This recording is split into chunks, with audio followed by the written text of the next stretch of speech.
Did you know that 1 in 4 college students has an STD? Did you know only 54% of college students regularly use condoms during vaginal intercourse, 29% during anal intercourse, and only 4% during oral sex? Perhaps this is the reason that STD levels are so high among college students. Human papillomavirus, also known as HPV, is a virus contracted from skin-to-skin contact. It is a silent disease and can take years to show any symptoms. And because it is transmitted through skin-to-skin contact, even if you always use a condom, you can still contract the virus if, for example, your partner's scrotum touches your inner thigh. According to CDC.gov, about 14% of sexually active female college students get infected with HPV each year.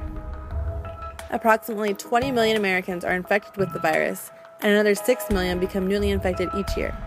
It is so common that at least half of all sexually active men and women will get it at some point in their lives, mostly among those between the ages of 15 and 24 years of age. HPV is the leading cause of cervical cancer. 12,000 females are diagnosed with it yearly, and around 4,000 will die from it every year.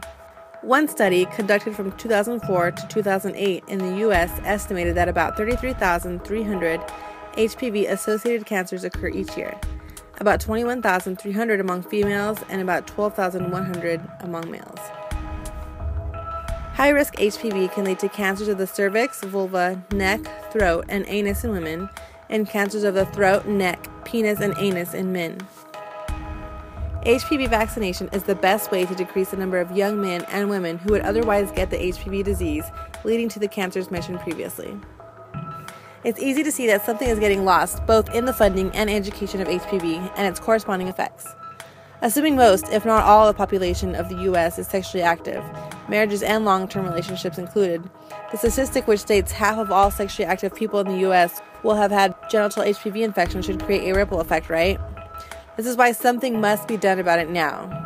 Obviously, the high number of deaths alone isn't alarming anyone, which is why having a mandate requiring vaccination should be a new requirement prior to college and university admission in helping to lower the deaths of all the cancer-causing strains worldwide. In the past, elementary schools have passed similar laws requiring vaccination among preteen students, but several oppositions arose. Here's an example. During the 2006-2007 legislative sessions, 27 states considered whether to require Gardasil for school entry, usually prior to entering grade 6.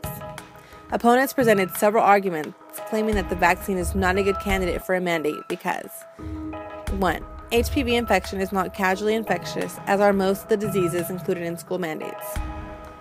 2. A mandate would provide implicit approval of promiscuity among teens. 3. The vaccine targets a disease that has a long incubation period and would affect a small number of individuals long after they left school. 4. The vaccine is too costly and would consume limited government resources.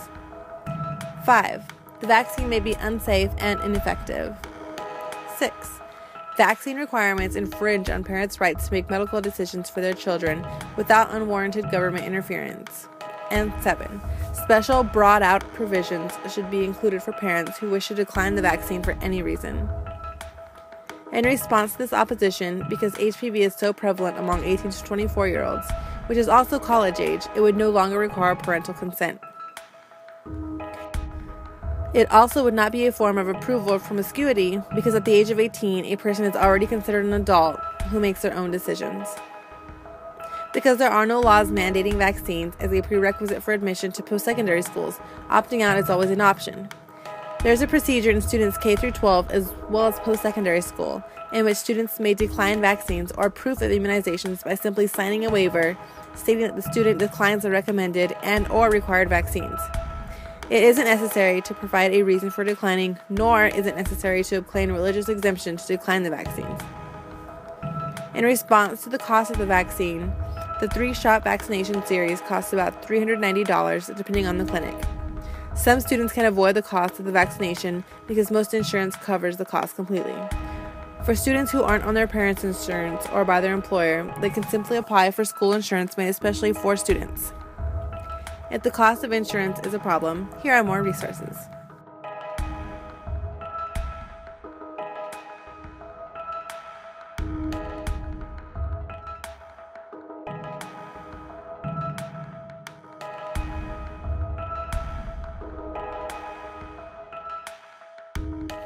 The vaccine is safe. Before any vaccine is licensed, the FDA must determine that it is both safe and effective. Both Gardasil and Cervarix have been tested in tens of thousands of people in the U.S. and many other countries. Thus far, no serious side effects have been shown to be caused by the vaccines, except for soreness in the injection site. There is no excuse or reason to not have the vaccine added to the already required immunization record.